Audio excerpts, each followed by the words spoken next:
Assalamualaikum warahmatullahi wabarakatuh. Saya Salsabila Faraswati. Di video ini saya akan membahas akuntansi lembaga sosial Islam. Jadi perkembangan ekonomi Islam telah berkembang dengan cepat. Sistem ekonomi Islam mulai diakui di berbagai negara.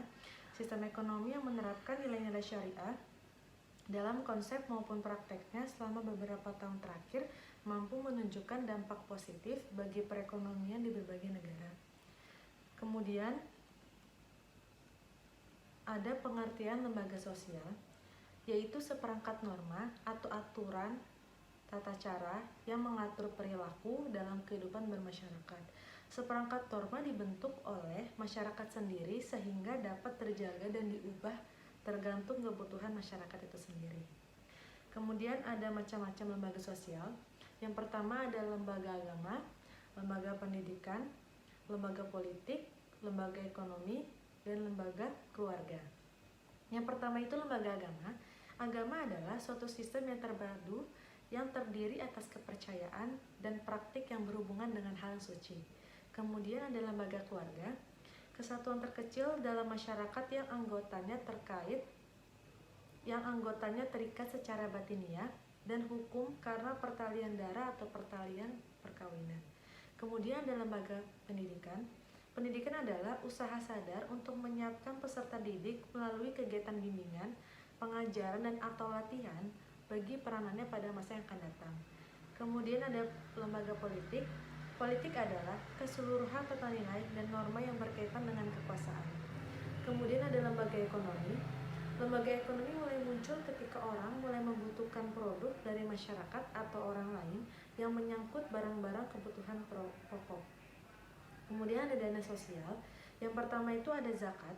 Zakat dalam segi istilah artinya harta tertentu yang wajib dikeluarkan oleh orang yang beragama Islam dan diberikan kepada golongan yang berhak menerimanya. Yang pertama itu ada ghorim, fisabilillah, mu'alaf, dan ibnu sabil. Kemudian ada infak dan sedekah. Artinya infak itu sedekah dalam harta benda. Kemudian ada wakaf, perbuatan hukum wakif atau pihak yang melakukan wakaf untuk memisahkan atau menyerahkan sebagian harta benda miliknya untuk dimanfaatkan selamanya atau jangka waktu tertentu sesuai dengan kepentingannya guna keperluan ibadah atau kesejahteraan umum sesuai syariah. Kemudian ada akuntansi lembaga sosial Islam. Basnas atau Badan Amil Zakat Nasional adalah badan resmi dan satu-satunya yang didirikan oleh pemerintah berdasarkan keputusan Presiden RI nomor 8 tahun 2001 yang memiliki tugas dan fungsi Basnas, memiliki peran pengelola zakat yang terdapat dalam UU nomor 23 tahun 2011. Kemudian ada Lasnas, Lembaga Amil Zakat Nasional, merupakan lembaga yang dibentuk masyarakat yang memiliki tugas membantu pengumpulan, pendistribusian, dan pendayagunaan zakat. Kemudian ada zakat, UPZ, Unit Pengelola Zakat.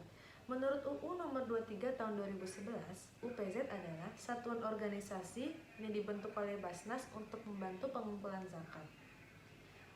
Kemudian ada wakaf, yang terakhir ada wakaf, Lembaga Pengelola Wakaf atau BWE, Badan Wakaf Indonesia, adalah lembaga negara yang independen yang dibentuk berdasarkan UU nomor 41 tahun 2004 tentang wakaf.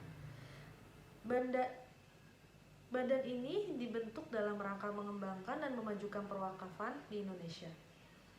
BMW memiliki tugas untuk membina nazir agar aset wakaf dikelola lebih baik dan lebih produktif sehingga bisa memberikan manfaat lebih besar kepada masyarakat, baik dalam bentuk pelayanan sosial, pemberdayaan ekonomi, maupun pembangunan infrastruktur publik.